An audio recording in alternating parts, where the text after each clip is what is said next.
Assalomu alaykum do'stlar, yurtdoshlar, kanalimga xush kelibsiz. Bugungi videoni 22-iyun kuni suratga olyapmiz. Bahor kelishi bilan hamma xotin-qizlar hovlilariga o'zlari yoqtirgan chiroyli gullar ekib, hovlisini yasantira boshlaydi va xona gullarini parvarish qilishadi. Xona gullarini parvarish qilishda gulzorlarga gul ekish payti ularga yaxshi chirindi tuproq, qum va chirindi kerak bo'ladi va bugungi mavzumiz shular haqida. Hammamizga unumdor tuproq kerak. Mana bizning nimani past tomonida, tomorqamizning past tomonida bir qator libustrum ekilgan. Libustrumda qalinligi eniga 1 metrlar bo'lib ketgan. Ham shu yerda yonma-yon qilib teraklar ekilgan va mevali daraxtlar ekilgan. Har yili kuzda bu daraxtlar bargi xazon bo'lib yerga tushadi.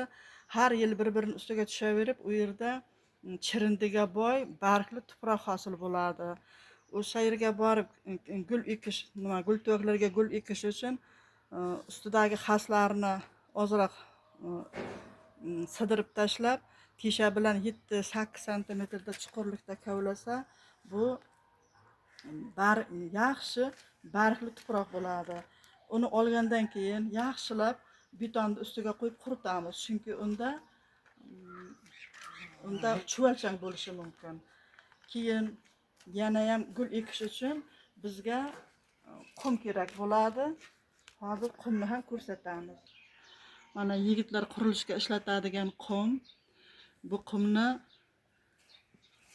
setkadan o'tkazib elab olamiz avval. Keyin yaxshilab suv toza bo'lguncha qavat-qavat chayqaymiz. Chayqagandan keyin buni yaxshilab yoyib quritib olamiz. Bu gullar ekish uchun tayyor qum bo'ladi. Bu qumda hech qanday mineral moddalar, vitaminlar yo'q. Lekin bu qum gul ekish uchun, gul to'qlarga gul ekish uchun juda kerak. Chunki bu tuproqni bir-biriga yopishib zich bo'lib qolishini oldini oladi. Gul ekkan payti 4dan 1 qismi, 5dan 1 qismi qilib har qanday tuproqqa qum aralashtiriladi. Kaktuslarga esa 3dan 1 qismi qilib aralashtiriladi. Mana bu elakdan chiqqan, elagan payti chiqqan yirikroq nimalar, qumdan chiqqan toshchalar, bular kaktus ekkan payti o'sha kaktus ekadigan tuproqqa aralashtiriladi. Uy sharoitida yana bir kerak bo'ladigan narsa bu gul ekish uchun kerak bo'ladigan bu mana bundaycha mana o'choqqa yoki nimaga o'choqqa tarasha o'tin yoqqan payti mana bunday ko'mir hosil bo'ladi. Bu aktiviriy o'g'il ta'sirini beradi. Tomir chiriydigan gullar to'kka ekkan payti mana shuni donalardan solib yuboradi. Endi tuproqni, qumni buni aytdik. Endi mavzuni chirindi haqida bo'ladi. Hozir ko'rsatamiz. Kuzda hosilni yig'ib terib olingandan keyin juda ko'p poyalar qoladi. Kada va tarvuz poyasi, pomidor, bodring, baqlajon poyasi, gullar poyasi hammasi bir g'alam bo'lib uyilib qoladi.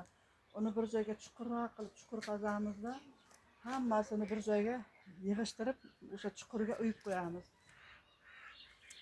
Qish bilan turadi, qor yog'adi, yomg'ir yog'adi. O'sha qor yomg'irda ostida chirib yotadi. Yog'ingarchiliklar to'xtab, kunlar qurib qolgandan keyin quduqda shlankani qo'shib, uni yaxshilab shalabbo qilib, keyin ustidan slanka bilan yopib qo'yamiz. O'sha joyda turadi va asta-asta shu bilan chirish jarayoni boshlanib, chirindi bo'ladi. Mana chirindimiz bashti 80-90% ga tayyor bo'lgan. Men bu tomoni nam, mashirginasini ochib qo'ydim, videoga ko'rsatish uchun qurib qolgan. Men ustini plenka bilan yopib, suv bilan shalabbo qilib, plenka bilan yopib, keyin shamol uchirib ketmasin deb mana betonlar bilan qotirib qo'yganmiz. 80-90% tayyor bo'lib qolgan.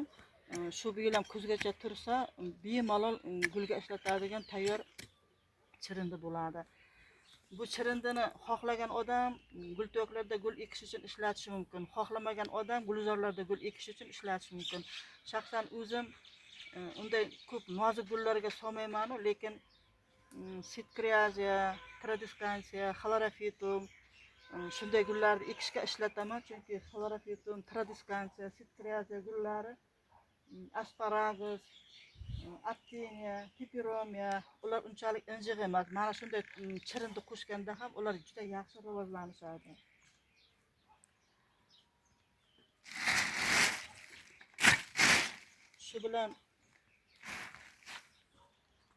Shu bilan videoni tugatamiz. Videomiz ma'qul bo'lgan bo'lsa, sizdan podpiska va like. Yana videolarda uchrashguncha xayr, e'tiboringiz uchun rahmat.